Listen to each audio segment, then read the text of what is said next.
What's happening then? We back.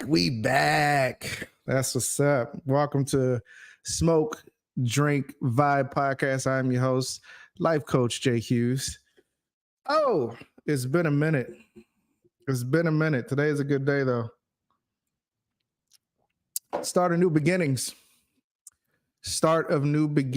And in new beginnings comes new realizations. And when you have realizations, you tend to realize what you did wrong, what you did right, things like that. All right. So shout out to everybody that made it to the end of the week. Definitely happy to have you here. Definitely happy to have you be able to watch the podcast. If you're tuning in live, if you're not tuning in live, thank you for watching it in the replay. Tough week ahead. Yep, just like my lighter. Tough week. Might have died on me.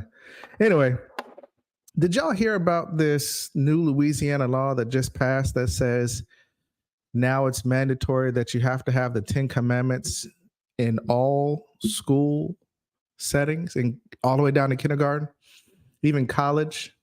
If it's paid for by the state or is backed by the state using state money, you have to have that 10 Commandments listed in poster board setting in your classroom. Did y'all hear about that?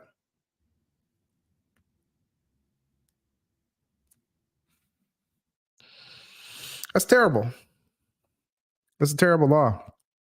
I was listening to Ricky Smiley in the morning, and they were talking about how that law perpetuates or helps. Some people were saying that it was helping kids be better because these kids have no guidance. So yeah, they need to bring prayers back in school, and the 10 Commandments need to be posted in the room to, because these kids ain't following no commandments. And I was like, so instead of creating programs that help the youth, instead of creating programs that are beneficial for the youth, like after school programs that reach the hardest hit areas, mainly Black and brown communities, instead of creating creative programs for them so they can stay out of trouble, mentorship, stuff like that, you think placing the 10 Commandments is really going to help. Placing the 10 Commandments is really going to help. In Louisiana, mind you, where they rank last or dead last or close to last in a lot of different things, including education. And you think the great way for us to get up our educational stats is to place the 10 Commandments in every classroom if it's state funded, and you think that's going to solve what? Then here's the tricky part. They're not even paying for it. Yeah, they're paying for it through fundraising and through donations. Schools have until January 1st of 2025 to implement said law. And if they don't, I don't know what the repercussion is. However, I feel sad if there is one. Okay? I feel very sad if there is one. Indoctrination of any kind is something that we're already facing in this country, especially in our school systems. They've indoctrinated saying the Pledge of Allegiance in the morning, and now they're trying to indoctrinate religion. And the funny part about it is, it was a lot of Black folk that called and said, yeah, we need this back in schools. Yeah, this is a good idea. And I'm like, the same Black folk that complain about different stuff that most likely it's their kids that are not doing, or it's these white kids or whoever kids, just poverty-stricken kids who don't have a chance to have a decent lifestyle. They're acting out, they're, joining gangs, they're doing stuff that, let's be honest, let's keep it a buck, we were doing ourselves back in the day. And all of a sudden, it's an issue. And you think putting the 10 Commandments in school is going to help.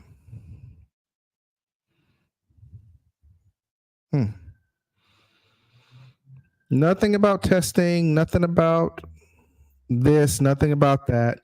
Just 10 commandments in the school. That's going to show them. That'll really get them acting right. Half of y'all in the Black community, let alone the Christian community, are going through what you're going through with lower attendance and things like that. Pastors and preachers molesting kids, having sexual affairs in the church, stealing church money, and you think the 10 commandments in the classroom is going to help, is the great starting line for solving these issues.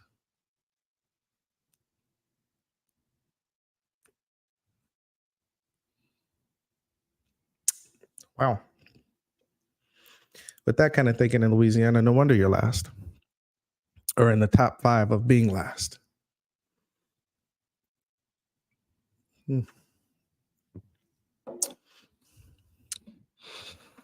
Kids have no guidance. That's true. Kids have no direction these days, it seems like. That's true. But you think Bible beating them over the head and indoctrination is really the way to go? I know we're starting off raw. This just came into play, and it's just rubbing me the wrong way, right? Rubbing me the wrong way. I understand for some people who are Christian, they want to bring prayer back in school, but because of inclusivity in this day and age, you think that the Zionists, the people who worship Satan, the people who are Muslim, and the people who are Hindu or any other religion besides Christianity, do you honestly think you're not going to offend or have an issue with it's okay for you to pray in school, but when Muhammad wants to pray 5 times a day, it's affecting his studies? When he rolls out his rug and he brings his rug to school, it's not for yoga practices or for sleeping on a soft surface. It's because he wants to pray in school. Because it's okay for you to pray as a Christian nation. It's okay for you to pray in school. It's okay for you to post, especially in the case of Louisiana, it's okay for you to post the 10 commandments in the schoolroom, in the classroom. But it's not okay for Muhammad to pray 5 times a day in that same school. It's not okay for Pakistani people or Indian people to pray whoever they pray to and how they pray. It has to be Christian. It's the only way to get it. Has to be Christian. If you're tuning in, shout out to whoever just tuned in. We're talking about men stuff, but I wanted to touch on, before I get on the subject that I did post that I was going to talk about, I want to talk about this indoctrination of the 10 commandments in the schools of Louisiana, all the way up, or including any school that's state funded.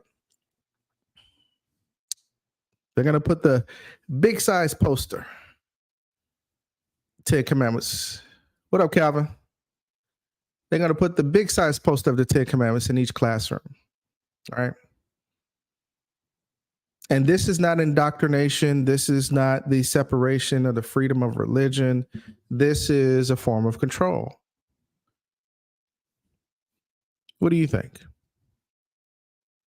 What do you think? Is it a form of control that they're putting the 10 commandments in the school and forcing it down these kids' throats? I mean, to me, I thought you came to get an education. You're not paying these teachers enough to deal with what's about to come from putting the 10 commandments in the school in the first place. You're not raising the pay. You're not giving teachers incentives or bonuses to do the bidding of this sinister situation. You're just saying, hey, let's put this in the classroom and let's shove it down their throats in a big, like a 6x9 or 15 by whatever poster. Long as it's not as big as the flag, but let's put this 10 commandments in the poster, on a poster, and let's put it in the classroom so where it can be seen and visible. And you think, Louisiana, that doing this is going to help these kids study more, pass tests, is going to give them morals. So now they go to school for morals instead of learning.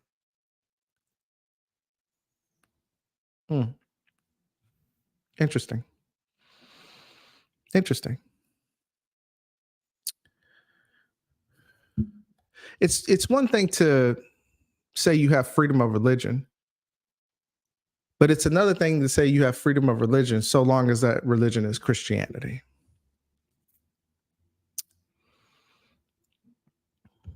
Boy, Calvin said, facts. These are all facts. Yes, these are all facts. Calvin, you're right. You're absolutely right. Because, it opens the door. Okay. It opens the door for other religions that may offend Christians to come in and say, hey, I want to put the laws of the land when it comes to Satanism. I don't know. Right. I have a reason to do that. You're forcing Christianity down my throat. I want to put my Satanist beliefs up here. And then somebody says, well, wait a minute. I want to put my Muslim beliefs up here. You guys are all infidels. You guys are all not abiding by Sharia law or whatever law they want to have for their religion. Let me put my teachings up there, right? Yeah. Trojan horse, Calvin says. Trojan horse. It is a Trojan horse. There's always something sinister when it comes to a law like this being passed in these United States.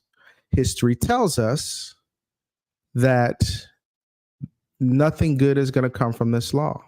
This law is what we call a gateway law.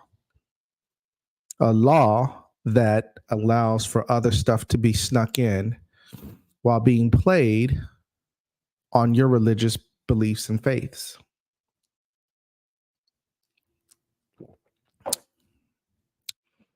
They're hiding behind religion, trying to claim they're doing God's work, but they're actually hurting and not helping.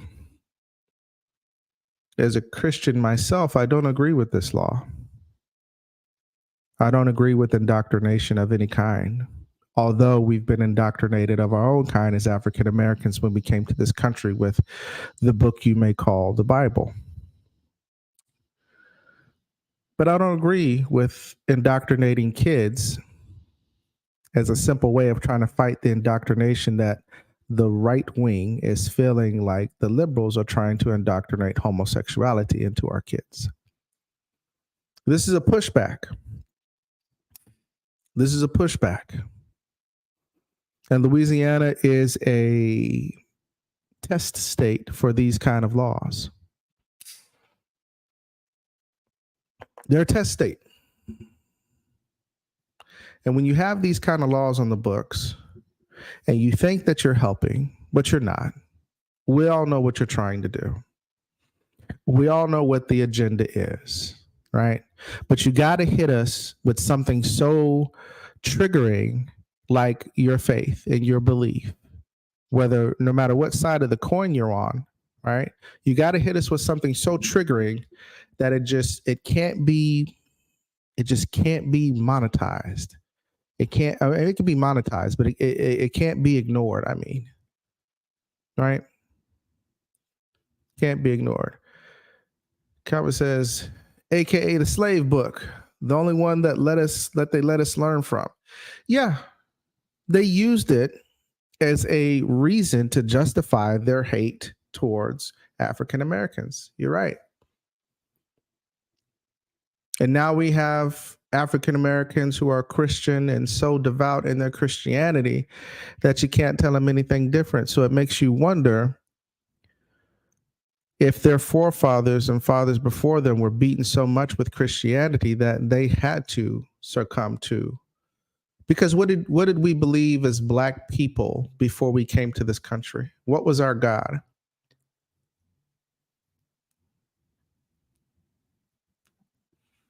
Legitimate question. What was our God before, or who did we worship before we came to this country, and they were beating us over the head with Christianity. Who do we worship as Black people? All right.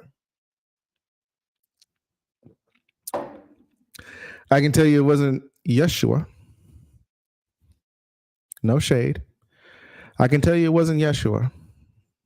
As a collective whole, from the continent of Africa, with all of the nations that are out there, when we were brought over on slave ships through the multiple routes of the slave trade, we were not worshiping Yeshua before we were traded as slaves. Those are facts. Now you fast forward to a diluted version of our past selves, and some of us worship Yeshua and Christianity. See, what it is they stop worshiping the God, the deity, the way, the truth, and the light. They start worshiping Yeshua and started worshiping Christianity itself. Because now it's, oh, what religion is the right religion? And I'm right and you're wrong, Pentecostal. I'm right and you're wrong, Baptist. I'm right and you're wrong, Buddhist. I'm right and you're wrong, Seventh-day Adventist. So they stopped worshiping Yeshua and they focused on Christianity itself. And now we have what we have right now. Some people said this country was built on these kind of laws and principles, right? My man said Jehovah's Witness. Yeah. But you can't say you're a Jehovah's Witness if you're telling Black folk that they're evil, right? Right. They're all hypocrites. They're all hypocrites for the most part. Their interpretation of the good book is misconstrued because they feel like they're the closest to God. The Bible is incomplete. And I know we're going down a rabbit hole, but I want you to understand that this law that they have implemented in the state of Louisiana is not going to help their education system. It's not going to help their crime rate. It's not going to help their GDP as a state. It's not going to help their welfare system. This law is not going to help anything at all. It's not even going to give kids the directions that they say they want these kids to have, as if a body of 10 laws is going to be followed when they break all sorts of laws every day. All sorts of laws. I don't expect this law to hold up, even if implemented. However, what we're going to do, I just want to talk about that a little bit because it was important to me. It was important to me. Very important. And I wanted to make it clear that these people are trying, this is their testing. They're testing you. They're dipping their toe in the water, right? But what are they not doing? What are they not saying? Is this a distraction? Because they always want to do something over here while doing something over here at the same time, right? And mind you, this law made national news, national headlines, but they're still focused on the war in Ukraine and how Vladimir Putin just went to North Korea and told South Korea, do not hand Ukraine weapons. Don't hand them weapons. It'll be a bad mistake, he says. Do you realize the level of gangsta ass shit you have to do or that this guy is operating at to go to North Korea and tell South Korea, I just made a pact with North Korea. Do not hand Ukraine weapons. I may not be able to do nothing to the United States physically, but I can do something to you physically. Because the backing of the UN is occupied with the war in Gaza. But over here, put the 10 Commandments in school. Put the 10 Commandments in school. This is what we want to hear. This is what we want to see. This is how we want to operate. Put the 10 Commandments in school. Nothing about the war, nothing about the war effort, nothing about the silence of possible war crimes that we as the United States are very much aware of. Did you know the United States can't be charged for war crimes? Ever? Ever. There's no way on God's green earth that the United States will ever be charged for war crimes. Ever. Right? Let that sink in. All right, let's get to it. We're going to talk about some things that Black men go through. My podcast is focused on Black men, the welfare of said Black men, the thought process, and things of that nature. My show is dedicated to Black men. My practice is dedicated to Black men. Along with the practice that I have with my wife, she also dedicates and advocates for Black men as well as Black women.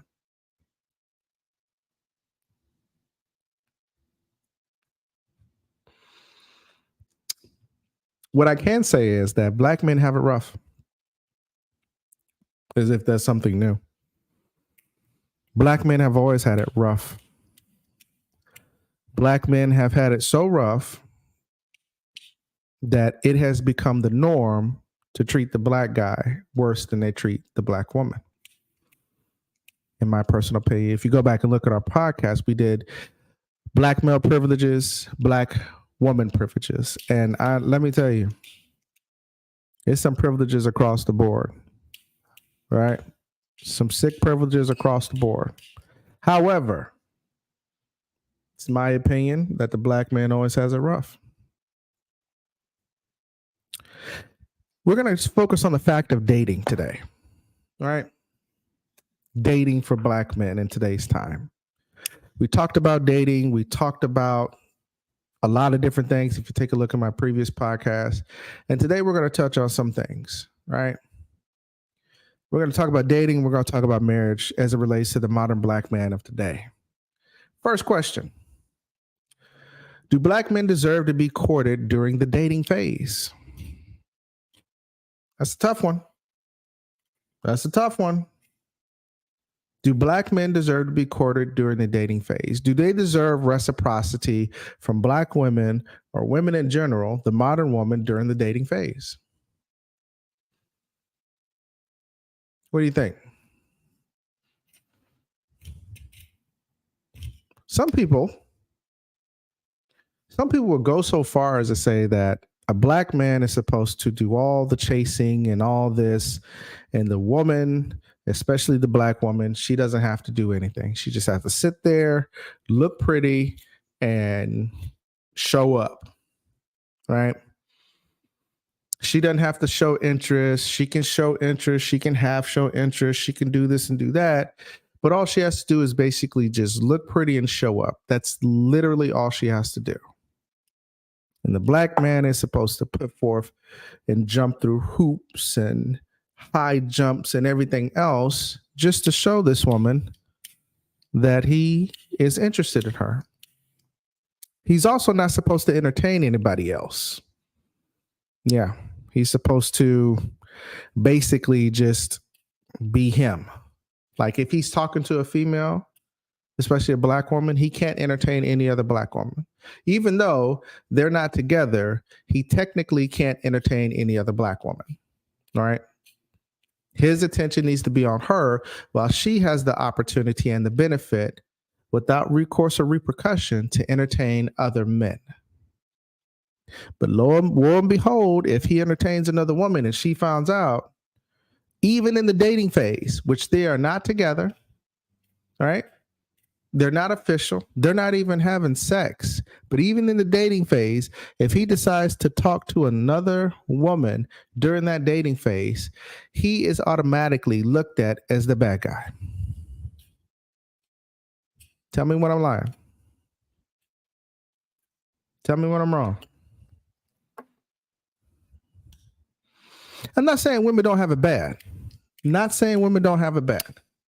What I'm saying is that women have the opportunity to not reciprocate the courting phase when it comes to dating. They don't have to reciprocate. They can sit there and just be pretty and show up, and you're supposed to entertain them as a man. That's what you're supposed to do.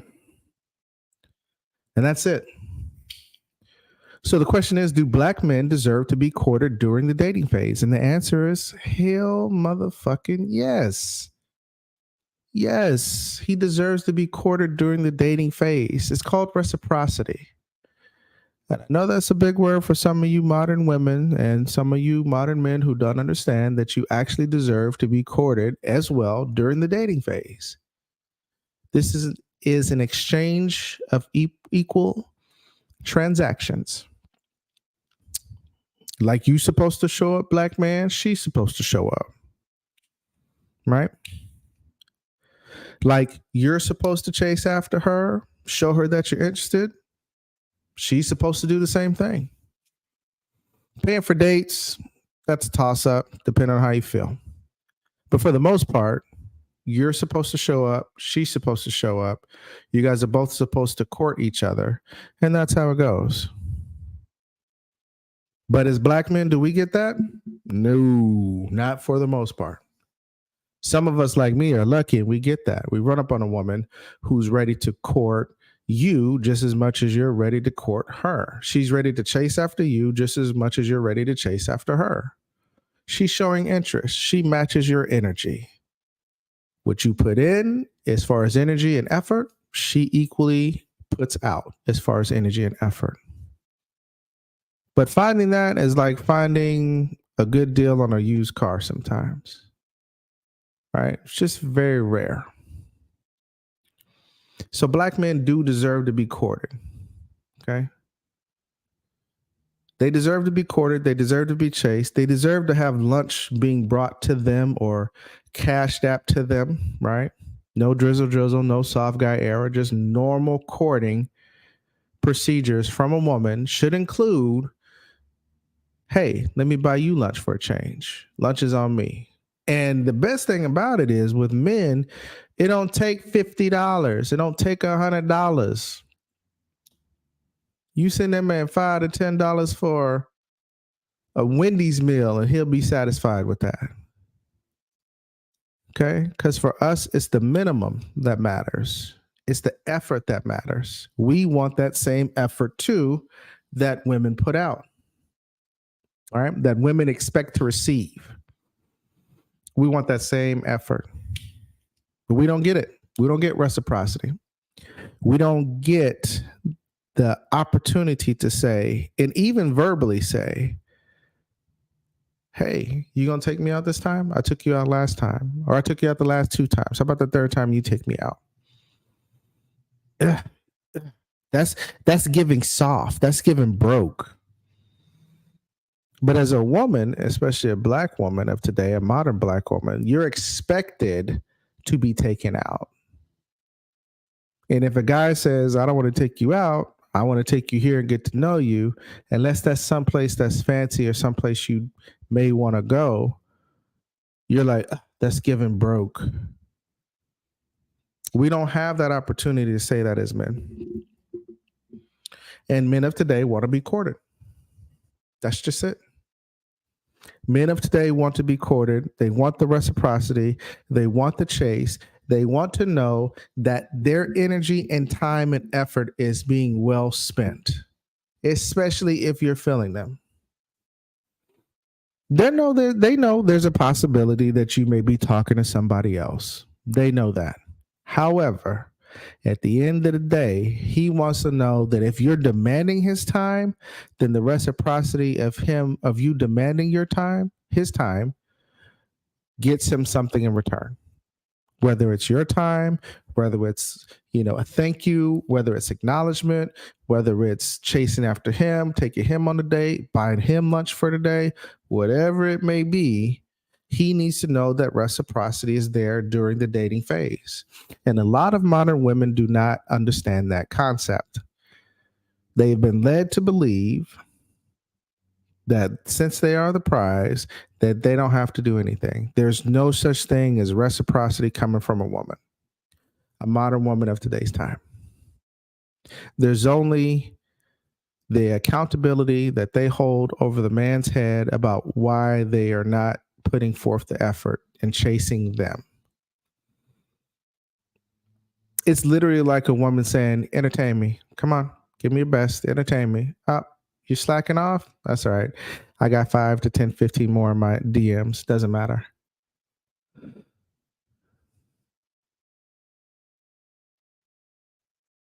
You got to sit with that, woman. You got to sit with the fact knowing that you're becoming undesirable simply because of your actions, simply because of your entitlement, simply because of your attitude, thinking that you have to not put forth effort in the dating phase. Your entitlement.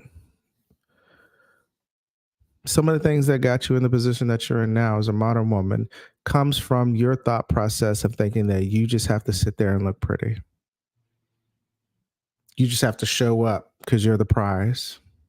You just have to doll yourself up with these fake eyelashes, a cake ton of makeup, probably fake boobs and or ass, and all you have to do is show up. You ain't even got to have a real job. You could work at McDonald's, but if you fine as hell in your mind and people are in your DMs all day, every day, telling you fine as hell, all you have to do is show up.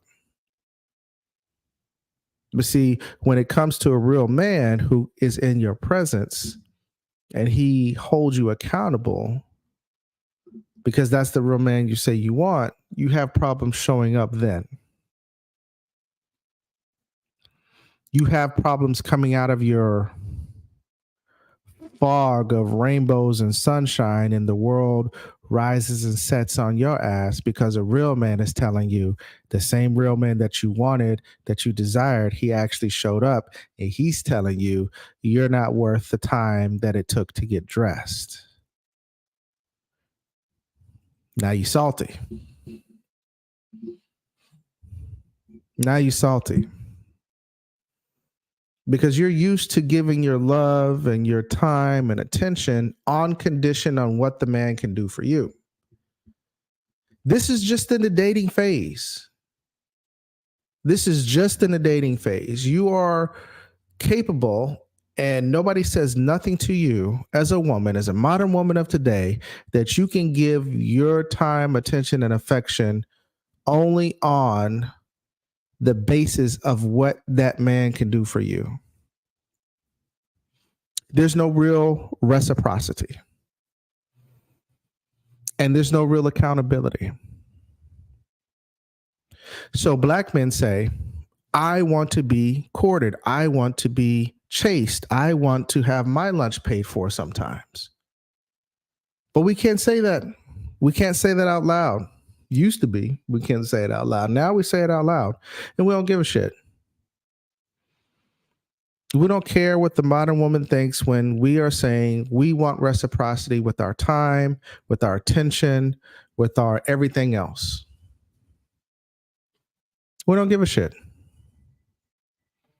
We want to be courted. We want to know that when we're chasing you, that essentially you'll be doing the same for us. We want to know that when we're trying to talk to you and we're showing effort, that you can show at the very least the same thing. But see, you can't do that, black woman. Modern black woman, let me take that back. You can't do it. You know why you can't do it? Because of your entitlement. Like I said before, because of your expectation that you just been through so much and this and that you're entitled, and that all you have to do is show up and just be pretty, and that's it. And then you wonder why you're either still single or you're single with a bunch of kids and a bunch of baby daddies, because a real man is only going to look at you as fun. Not going to take you seriously.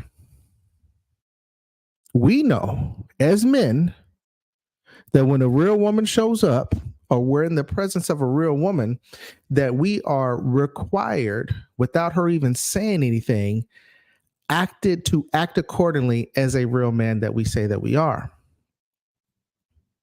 That's the power of a real woman operating in her femininity. When she shows up and she's in the presence of other men, they are required instinctively, and they see that instinctively and start acting accordingly because you're in the presence of a real woman. Think I'm lying? Think back to your grandma when she came in the room. You was acting up before she came in the room, but when she came in the room and you was acting up and it was out of line, she came in that room, you straightened up and she ain't had to say nothing. That's because you were in the presence of a real woman. See, we know as men, real men, even men who own a bullshit, we know as men that when we are in the presence of a real woman, we're either going to do one of three things. We're going to dismiss ourselves because we don't want to deal with that. We're on our bullshit, so we don't want to deal with that, right? We're going to engage it, but we're going to be on some bullshit because we're hoping that she can probably just help us without saying that we need help. Or we're going to act accordingly because we know we're in the presence of a real woman. So we can't come at her with that fly shit and that other shit that we say to all these other women because we're in the presence of a real woman. And when we're in the presence of a real woman, it's at that point in time that we as men understand that a challenge will be set in front of you. Because a real woman, while she will give, she will make you earn because she knows she has to earn you at the same time. Okay. I want to be vulnerable, but I don't want her to think that she could take advantage of my vulnerability for him. I get that. Most men want to be vulnerable. Okay. In my practice as a life coach and in my practice, the practice that I have with my wife as a therapist, we run across men who want to be vulnerable so bad. They either don't know how or they do know how, but they don't trust their woman or girlfriend enough to do so. And let's be honest, they're not giving you reason to do so anyway.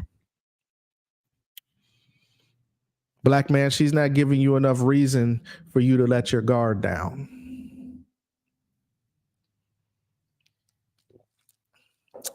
Reciprocity.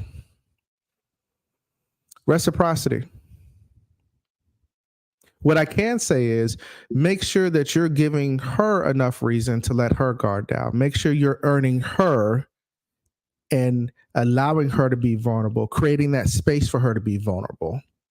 This is one way you can get your woman to allow you to be vulnerable, is if you lead by example by creating her, showing her what it looks like to create a space of vulnerability for her, right? And there's only one or two things she's going to do. She's going to recognize that you've created that space of vulnerability for her, and she's going to in turn say, okay, I can make a safe space for you too. Or she's going to have that vulnerability space, and then she's still going to act how she's acting. And at that point in time, you've done the best you could do. You've done your job. You've created the space of vulnerability for her, but she still has not acted accordingly. So that means she's most likely to take advantage of you, take advantage of your feelings, and take advantage of your vulnerability. And that's something you don't want. And you can put that ball in her court by saying, I've created this space of vulnerability for you. I've allowed you to be vulnerable. I've helped you navigate through these different things that you've come up with in the past. And yet and still, when I want to be vulnerable with you, because you deem it not being manly enough, I am not allowed to be vulnerable with you. So I don't think I can trust you. There's no reciprocity. We got to start holding them accountable. But before we can hold them accountable, we have to make sure as men that we're doing as much as needed to be done so that we are damn near blameless. So don't expect for her, I'm not saying you're doing this, but don't expect her to give you a vulnerability when you don't create that for her. As a man, even in the girlfriend or the dating phase, you still have to kind of lead by example. That's just our job.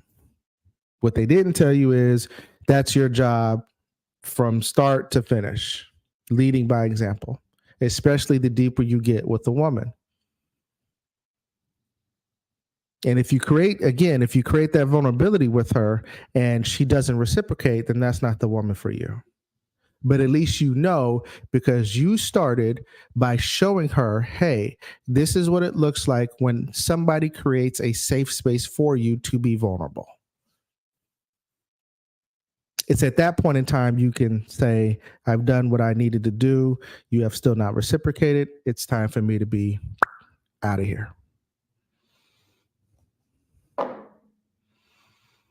Men want to be vulnerable.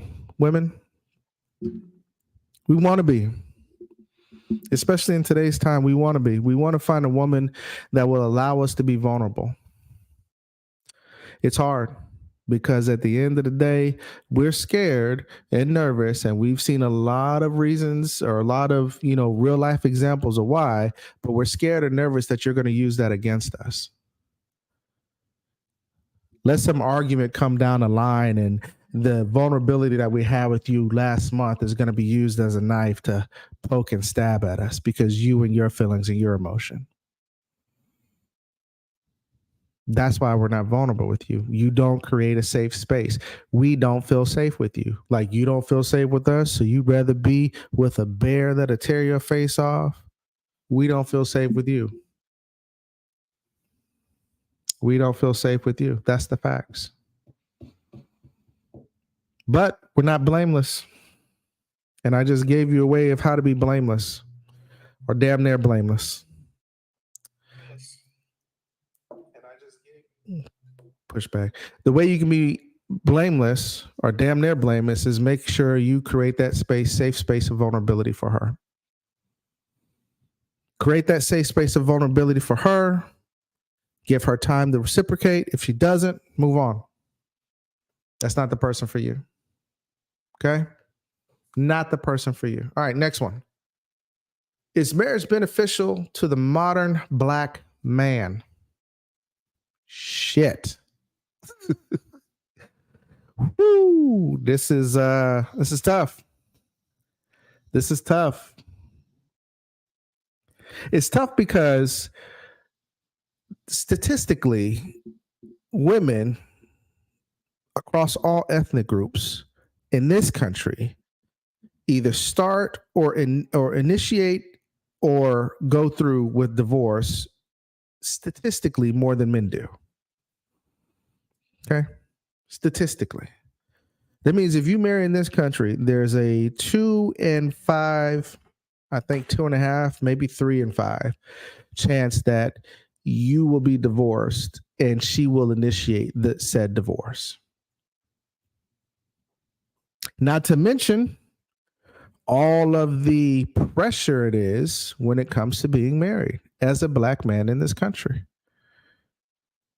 Black men for a while have said on many different podcasts and social media sites and stuff like that, they're starting not to see no benefits of marriage. They're starting not to see no benefits of marriage. There's no benefits for the modern Black man of marriage. They stand to lose everything. The kids, the house, half the money, cars, identity, professional appearance. They stand to lose more than the woman is stand to lose. And they don't like those odds. So asking my crew and asking you at home, is marriage beneficial for the modern Black man in America? I would say as of right now, no. No. Overall, no. It's not beneficial. You got to find the right one. This coming from a person that's married now, my second marriage. But yes, you have to find the right one. You have to vet these people. And this goes for men and women. You have to vet these people like as a job application. You're the company. They're the applicant. They want a job with you and you want a job with them.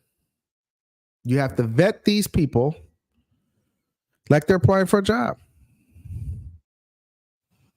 And you have to apply with them knowing that they're a job. That means there's tough conversations and questions you need to have with said person. And you need to allow, as a man, to have these same tough conversations and questions be asked about you. Other than that, you can't just go off, I like her, she looks pretty. Ooh. Next thing you know, your homies is asking you, why are you on the corner with a why lie? I need a bear sign. Damn, homie. A few years ago, you was the man, homie. Fuck happened to you? You got married to the wrong motherfucker. That's what happened. So you got to vet these people. And you have to be prepared to be vetted yourself. Right? But so far, we're not doing that. We're going off feelings, looks, moments of what seems to be lucidness, but really just not thinking. And we're getting married. Then you're wondering why she's leaving you and sleeping with your cousin, sleeping with your friend. We're not thinking. Then you lose everything. Can't see your kids. She has custody of them. You don't know what she's doing. How many black men go through this on a regular basis? All right. Whether this black man actually is the reason that they divorced, in most cases, or 50%. I'll give 50%. I know we're run across some women. I'm going to give it 50%. But there's a reason why black men are victims of the divorce. Whether they chose right and she got bored, or they chose wrong and she just took him down through there. Either way, he comes out losing. So there's no benefit. That's what we're saying. That's what statistics are saying. At least to the modern black woman. Real statistics say that black men are still getting married at a rate of 2 times versus 1, 2-to-1 ratio compared to black women. Black women are not being married at a rate more than their white counterparts. But black men are marrying almost at the same rate as their white counterparts. Statistically. Statistically, also, women across the board are divorcing their men higher than men divorce their women in this country, statistically. That's funny that black men are marrying black women more than black women are marrying black men statistically, but they're divorcing black men at an alarming rate. So is marriage worth it? Right now, unless you go through the vigorous process of vetting and protecting yourself, it's not worth it. It's not worth it. If you go through the vetting process and protect yourself and ask the tough questions, have the tough conversations, no matter how much you think she's the one or you think this girl is fine or whatever the case may be, unless you have the fortitude to ask the questions that need to be asked. And even if you ask the questions that need to be asked, let's be honest, she can lie. Men have intuition too. We should know when they're lying. Right? If we're not thinking with our hearts or our penises, when we think with our heads, we have men intuition and we know where they're lying. However, the goal is to lessen the chances that you're picking the wrong person. Especially if you want marriage, because statistically, black men want marriage as equally as much as black women do. Statistically. However, they're just not marrying black women at a rate that says, I believe in marriage. So what do we do? Because there are people who want to get married. I never thought I'd be married again. I was like other men, fuck this shit. I'm not doing that again. This is terrible. I'm not, no. Some of that was me being scared I'd pick wrong again. But with the help of therapy, life coaching, spiritual therapy as well, I was able to find myself and attract what I was looking for. Because I knew eventually that I would want to be married again. Some people never get married again, and that's okay. But for those men who do want to get married again or want to get married for the first time, you have to vet that person. So you can change this statement to yes, it is worth it for a black man, a modern black man, to get married, especially to a black woman. Okay. Because another statistic, I don't know if I mentioned, black men are marrying black women at a higher rate than black women are marrying men of any ethnic group. So statistically, we still love our black women. I do. Not giving up hope.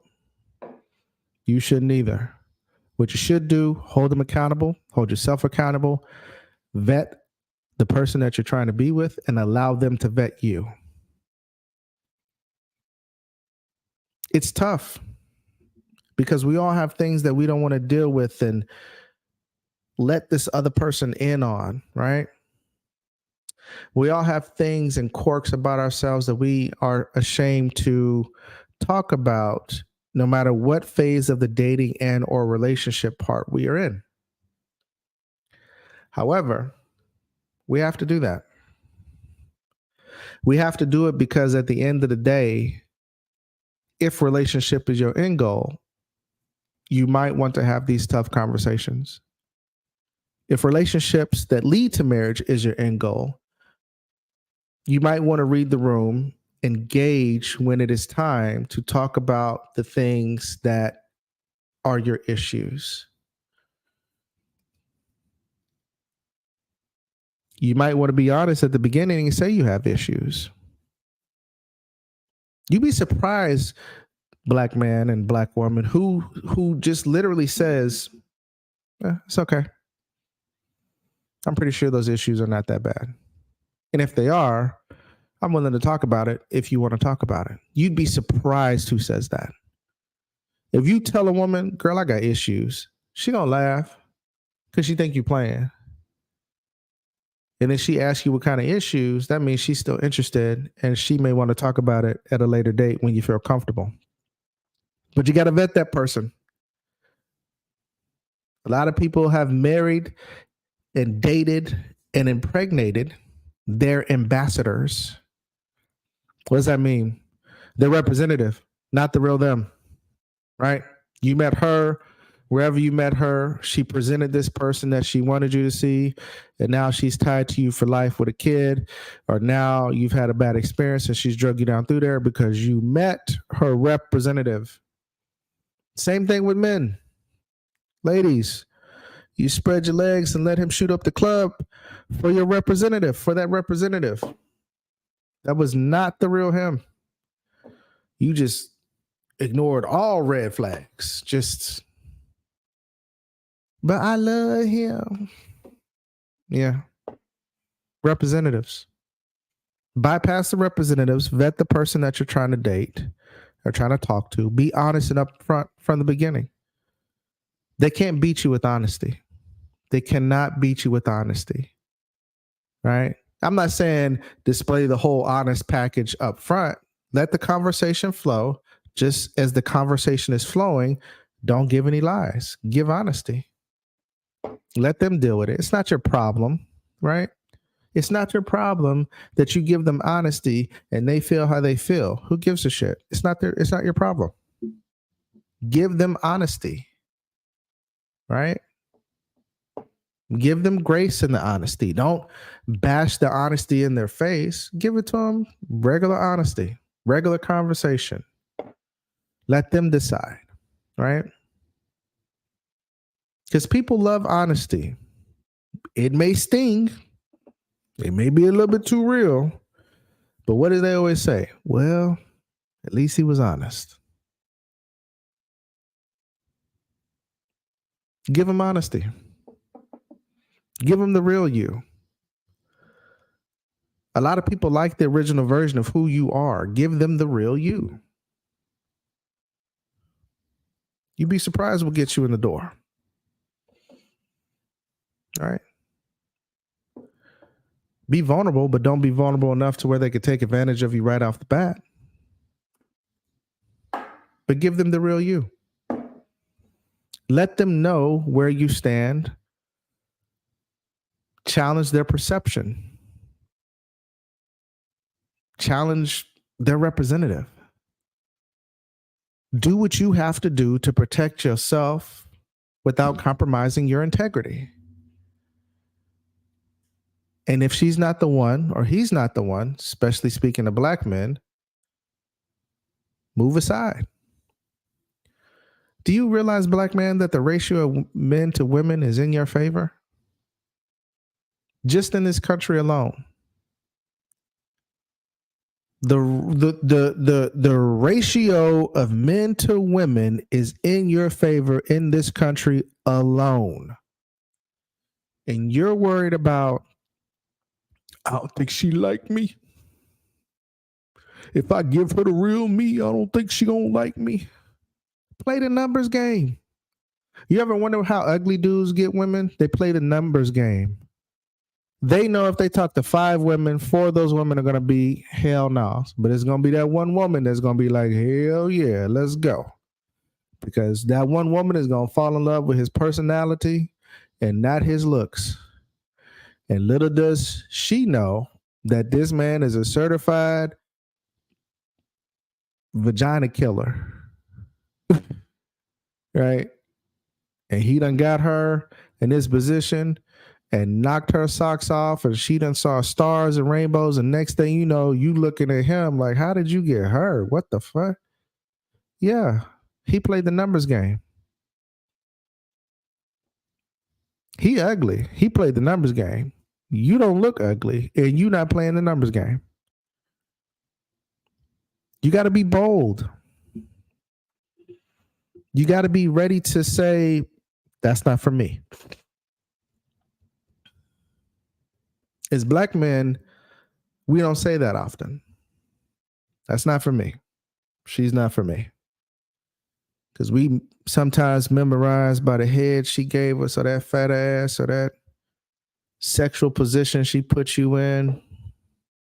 But you know she toxic as hell for you.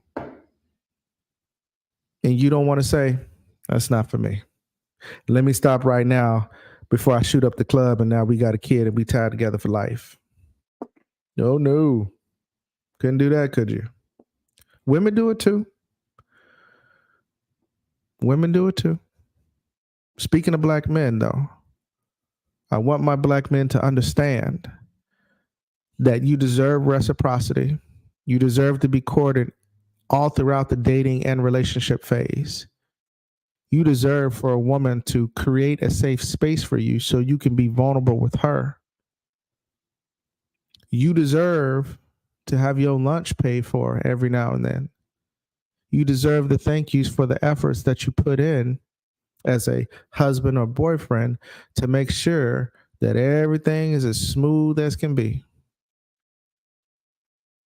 You do not deserve to be taken advantage of. You do not deserve to have a woman tell you that all she has to do is show up and look pretty and you're supposed to do everything else. You do not deserve that. You do not deserve your feelings to be played with. If she has ever played with your feelings, it wasn't your fault. She was wrong because she knew better. And you have to hold her accountable. You do not deserve, as a black man in today's time, to be ridiculed out in these streets, doing what you have to do for your family, only to come home to your own personal hell.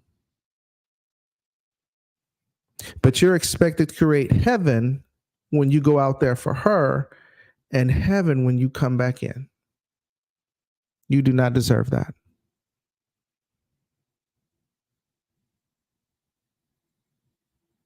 It's time that we as men start understanding our value.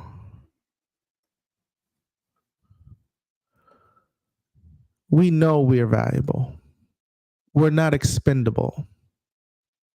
We're not here to work and work and work and appease people. There is no happy wife, happy life.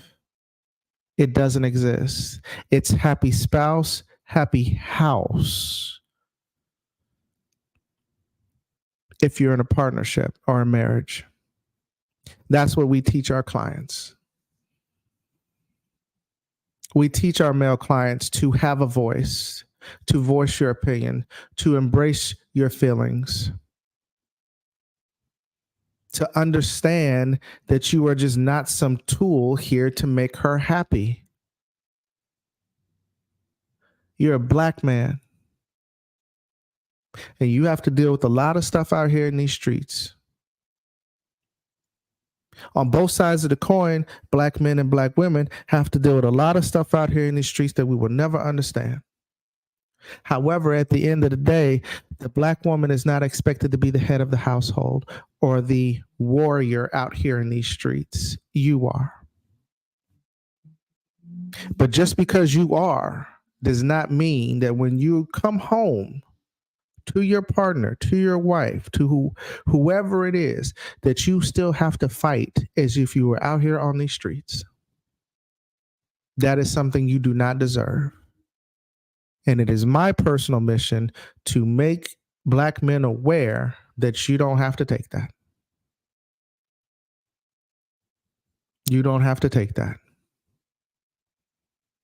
That is not your responsibility to be somebody's punching bag emotionally and mentally and spiritually, that you are so drained that you look old before your time and she out here living her best life. That's not your responsibility. And if it was women, I would tell them the same thing when they come across toxic men who act that way. You both deserve to be happy within your relationship. It's not her job to make you happy, no more than it is your job or her job to make you happy. You're supposed to add to each other's happiness. You're supposed to compliment each other and fill in where the other person is not so good or weak in the areas that they are weak. That's your job as a man. Provide, protect, yes, right? It looks different in every household. Don't get out here and think that because you're not providing and protecting like they think you should provide and protect, that you're not a provider or a protector, because it looks different in every household. Black man, you are not a monolith. You are not the same across the board.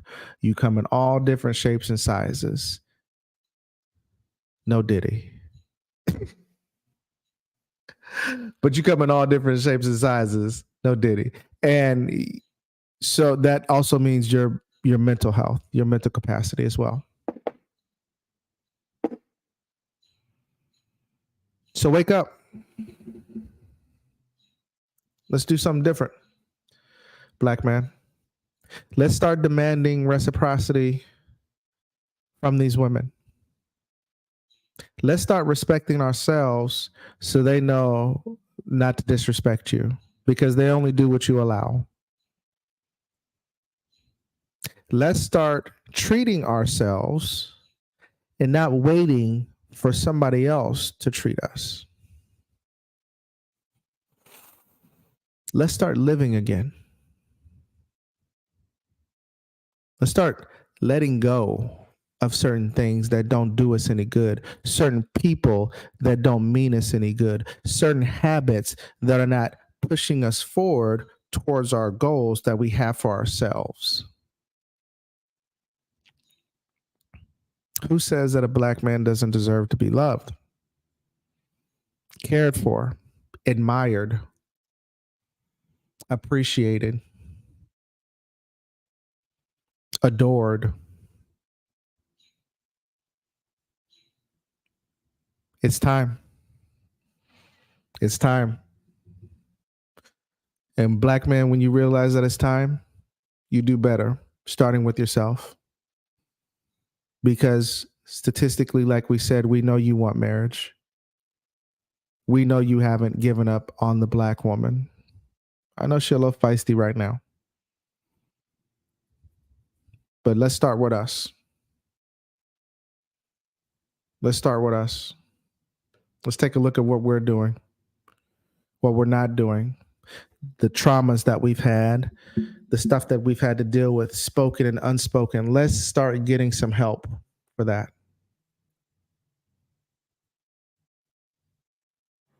Let's start becoming more aware, more patient.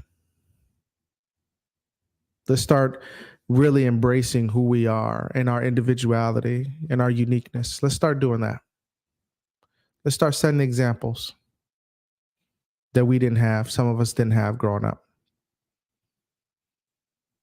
Let's start. All right, I'm gonna get out of here. To all my people that tuned in, listen, I appreciate it. Thank you so much. I know this was a long time coming, short show.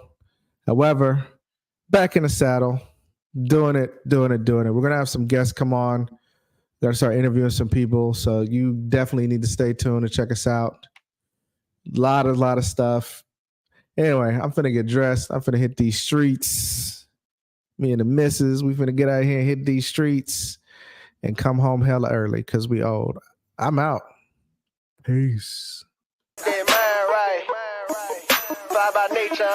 I'm going baseline, highlights. Can't slow me down, I'm too busy living my life. I put my face on the clock because it's my time. Rapper think he's seeing me, he better get his mind right. I'm going baseline, highlights. I got my grind right now, I got my shine right. I'm with my team and I'm feeling like it's my night. Better cuff your girl cause she looking like she my type. Okay, my fingers itching for that paper.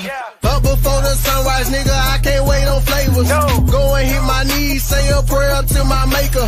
Look up in the mirror, check, I'm sharp as the razor. I'm riding to my anthem, I just gotta get it. Them mucks on my mind, Monte Ellis, Brunny Jennings. My style so